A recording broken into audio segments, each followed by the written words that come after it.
This Side of Paradise by F. Scott Fitzgerald.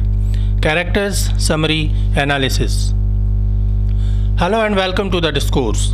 F. Scott Fitzgerald was an American novelist, short story writer, essayist, and screenwriter who is known for popularizing the term jazz age through his novels. He belonged to the Lost Age and was a friend of Ernest Hemingway and Gertrude Stein. While the Lost Age represented the people who suffered the psychological, economical, and physical effect of World War I, the Jazz Age was a period in the 1920s and 1930s in which jazz music and dance styles rapidly gained nationwide popularity in the United States. The Jazz Age generation were those younger Americans who had been adolescents during World War I and were largely untouched by the conflict's psychological and material horrors. Fitzgerald criticized the moral decline of the Jazz Age in his novels and stories. Fitzgerald took birth on 24 September 1986 and he died on December 21, 1940. He belonged to a middle-class family, attended Princeton University for his graduation, where he fell in love with an upper-class girl named Ginevra King. While the two continued their romance for some years, Ginevra King and her family rejected Fitzgerald's marriage proposal because of his lower economical status. As a result, he dropped out of college in 1917 and enrolled in the United States Army during World War I with suicidal tendencies. When he was stationed in Alabama, he met another upper-class girl named Zelda Sayre and developed a romantic relationship with her. However, his lower economical status again created hurdles in their relationship. Finally, Zelda challenged him to either gain success as a writer and make a good fortune or forget her. As a response, F. Scott Fitzgerald wrote and published his first novel, This Side of Paradise, in 1920, which became a huge hit. Fitzgerald's newfound fame enabled him to earn much higher rates for his short stories, and his increased financial prospects persuaded his reluctant fiancée Zelda Sayre to marry him. Just like Ernest Hemingway, Fitzgerald also used to write his stories and novels based on real-life incidences and characters. His first novel, This Side of Paradise, was also inspired by his own life incidences and situations. Characters of This Side of Paradise. Amory Blaine is the protagonist of the novel. The character is based on Fitzgerald and his failed relationships. Amory grew up with his mother in an affluent environment and was later sent to a boarding school. He then goes to Princeton for his graduation. As a child, he was kind-hearted and caring, but as he grows up, he turns egotistic and selfish. He is handsome and often succeeds in seducing young girls, yet suffers a failure.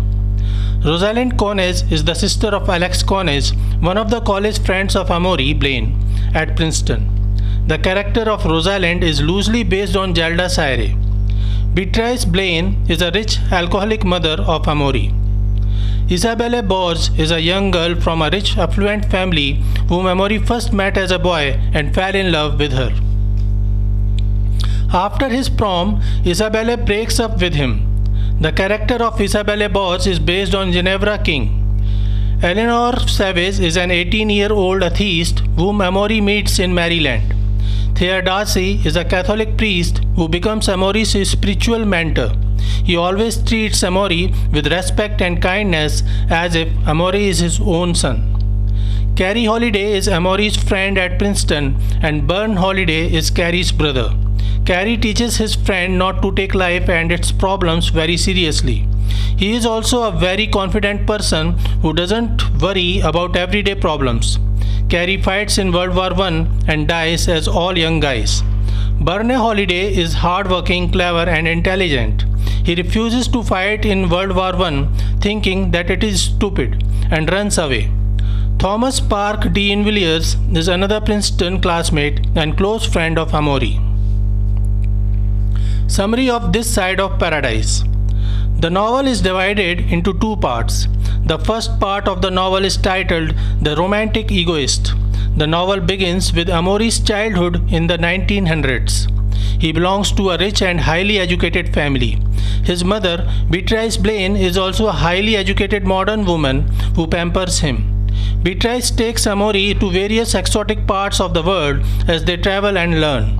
However, Beatrice, being an alcoholic, loses control over Amory. As he ages, he becomes unruly and demanding. As he continuously disobeys his mother, she suffers a breakdown and decides to send him to her friend Monsignor Darcy, who runs a Catholic church. There, Darcy admires Beatrice and he likes Amory too. Under the direction of Darcy, Amory matures a little and improves his behavior. However, he is still unable to see his life beyond his privileges. Amory is a handsome teenager who enjoys parties, and soon he makes friends with a girl named Myra and enjoys his first kiss. He visits his mother Beatrice, finding that her alcoholism has worsened, causing her mental health to deteriorate.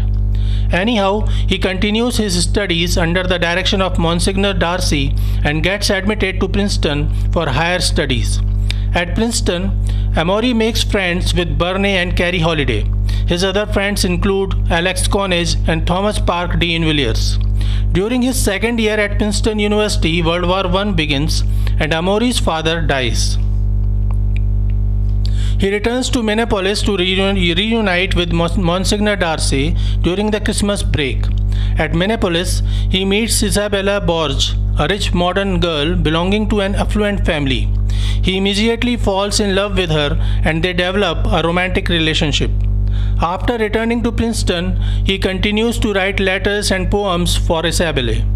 However, because of the distance, Isabella becomes disenchanted with him and she breaks up with him after his prom on Long Island. Amory gets emotionally disturbed and depressed due to this separation. As a result, he decides to join the United States Army after his graduation and hopes to take part in World War I and die as a brave soldier in the battleground. Some months later, Amory is drafted to fight in the war. He is shipped overseas to serve in the trenches of the Western Front. While at the war front, he learns that his mother has died and most of his family's fortunes have drowned because of some bad investments.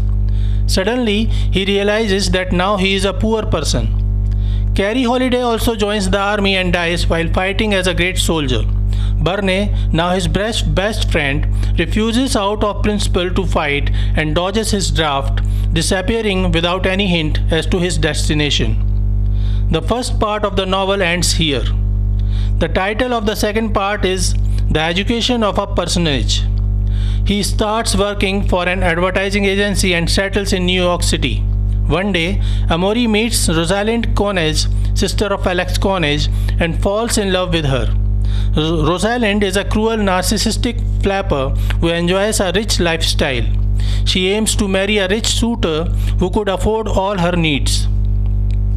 However, Amory doesn't have any money left with him as he already lost his family fortunes. Despite that, Alex and Rosalind's parents agree to match Amory with Rosalind. Yet, Rosalind is not interested in Amory as she focuses her attention on Dawson Ryder, a rich suitor. At a party, Amory asks Rosalind to feign love for him. She agrees to please him but soon leaves him. Amory realizes that love cannot grow out of coercion or unreciprocated desire. He grows depressed and begins to dull his woes with alcohol. His friends and superiors become concerned that he is unable to remain sober, and Amory considers killing himself. They inform Thayer Darcy about Amory. Amory receives a letter from Monsignor Darcy and it helps him alleviate his mood. He goes to Maryland to meet Thayer Darcy, and this time he meets a bubbly atheist girl, Eleanor Savage. Eleanor rebels and disregards the religious conformities and the gender limitations of her society. Eleanor and Amory get close and engage in sexual escapades. They often discuss their love life and seasons. One day, when Amory tells Eleanor that he must return to New York to take care of his job, she starts a debate about her atheistic belief and God. To prove her point, she attempts suicide to establish that there is no deity. Amory realizes that he does not love her and their relationship is grounded in lust. He comes back to New York City. Amory's memory of Rosalind begins to wane. One day, he sees a newspaper column announcing Rosalind's engagement to Dawson Ryder. Amory agonizes endlessly at the seeming unfairness of life. However, this time, instead of falling into despair, he recognizes his own insignificance and contingency in the universe scheme.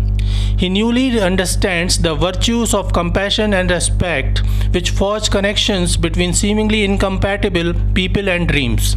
He decides to visit his alma mater, Princeton, and takes a ride offered by a wealthy man whose chauffeur doesn't like Amory. During the conversation with that wealthy man, Amory suggests that he favors socialism. However, he is not sure yet. In the end, he says, "I know myself, but that is all." In the end, Amory has undergone a complete transformation of self. Now, acutely aware of the universality of human suffering, he muses that the only thing he can possibly know is himself. In a way, Fitzgerald criticized the Jazz Age through this novel and suggested that ultimately, just like Amory, the young Americans wasting their time, energy and money will have to learn better things. So this is it for today. We will continue to discuss the history of American literature. Please stay connected with the discourse.